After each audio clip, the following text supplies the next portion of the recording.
Augusto Heleno, deu uma declaração nesta terça que circulou em todos os meios de comunicação do gado do Bolsonaro. Depois disso, o gado reagiu de um jeito totalmente inesperado para quem acompanha a política do lado de fora da coisa. O que aconteceu foi que o gado decidiu atacar o Bolsonaro depois da declaração do Heleno. Então eu pensei que isso poderia ser interessante para a gente, enquanto oposição, e decidi estudar o caso, os antecedentes, as acusações que pesam contra Heleno, as conversas recentes de Heleno com o Bolsonaro, enfim, para entender tudo. E acredito que cheguei a uma resposta.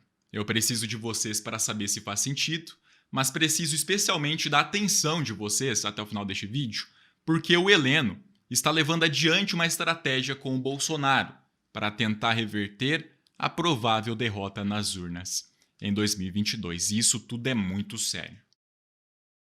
A declaração do general Augusto Heleno desta terça, que desencadeou tudo isso, foi um ataque direto à imprensa, mas especialmente à CNN, onde o Heleno disse que a postura ética da emissora seria constrangedora, lamentável ou uma postura a favor da oposição e que a audiência seria punida. Mas antes de entrar nesse ponto, eu imagino que vocês podem estar se perguntando se a CNN não era aliada do Bolsonaro. E de fato, a emissora tinha uma boa relação com o governo. O próprio dono, o empresário Rubens Menin, que também é dono da MRV Engenharia, se encontrou com o Bolsonaro no Palácio do Planalto, um dia depois do Bolsonaro dizer que a CNN era a única emissora que tinha jornalismo de verdade, há um ano. Vale destacar que a MRV Engenharia, a outra empresa do Rubens Menin, foi condenada em 2013 a pagar 6,7 milhões por trabalho escravo com flagrante de 63 trabalhadores em condições análogas às de escravo nas obras de condomínio residencial em Americana,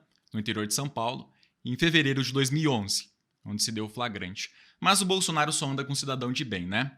A CNN era bolsonarista até pouco tempo.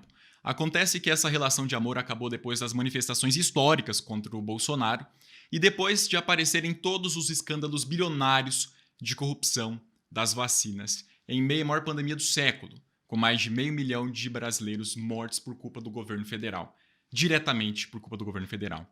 Foi nesse contexto que apareceram as primeiras reportagens exclusivas da CNN, com cobertura completa das manifestações pelo impeachment do Bolsonaro, do 29 de junho e do 3 de julho. A CNN também repercutiu a CPI da Covid com ênfase nas revelações que provaram que o Bolsonaro é o responsável pelas mortes que aconteceram. E foi diante disso que o Heleno, muito insatisfeito, fez a sua declaração às 10h30 da noite de terça-feira, dia 6 de maio. Na íntegra, Heleno disse, abre aspas, impressionante a parcialidade da CNN ao comentar a CPI da Covid, algo constrangedor, a jornalista Mona Lisa, Dani Lima e alguns colegas deveriam se unir aos 6 senadores da oposição para se postarem contra o governo. Garanto que a audiência já vem punindo essa lamentável postura, fecha aspas. E o que o Heleno conseguiu com isso foi a revolta do gado, que passou a cobrar do Bolsonaro uma intervenção militar. Essa cobrança aconteceu em todas as redes, em todos os meios de contato com o Bolsonaro. Aconteceu em massa. Resumindo, o gado disse que o Bolsonaro tem controle das Forças Armadas e que a imprensa não continuaria criticando o governo federal se o exército fosse para as ruas. Aqui eu entendi a estratégia. Não faria sentido Heleno inflamar o gado contra o Bolsonaro de graça.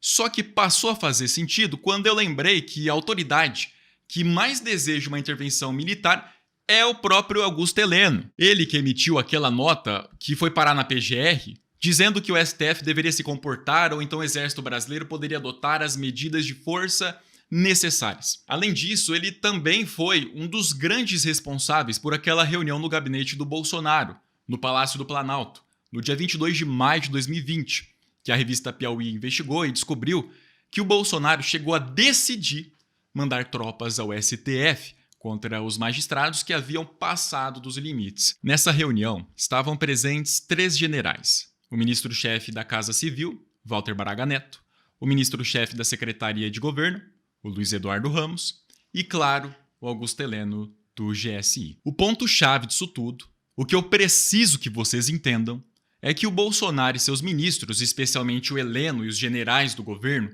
todos eles já sabem que não vai acontecer uma reeleição do governo atual. As chances são mínimas, para não dizer que são nulas. A última pesquisa desta semana, exceto o Datafolha, a do Instituto Ipsos, mostrou que Lula tem 48% das intenções de voto contra 22% de Bolsonaro. E não é um levantamento ou outro que apresenta esse cenário. São todos os registrados no TSE. Uma parte dessas pesquisas até apontam que Lula tem chances altas de ser eleito em primeiro turno. E daqui a alguns meses, quando Bolsonaro perder as eleições e, consequentemente, a presidência do Brasil, o que vai acontecer é que todos aqueles processos travados contra o Bolsonaro e família, esses processos vão voltar sem que o Bolsonaro tenha qualquer poder sobre a justiça. Isso sem citar os que pesam contra os membros das Forças Armadas e generais do governo. Essas medidas estratégicas de aliados do Bolsonaro e do próprio Bolsonaro representam uma última chance de sobreviver na política.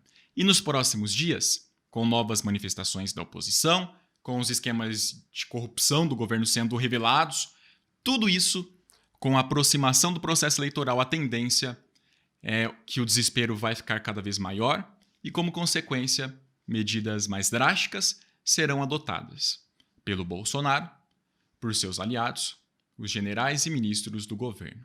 Portanto, fiquem atentos. Eu não vou pedir para que vocês abram os olhos, porque eu sei que vocês estão com os olhos bem abertos desde que o Bolsonaro foi eleito. A parte boa disso tudo é que esse golpe do Bolsonaro e dos generais já está afadada ao fracasso.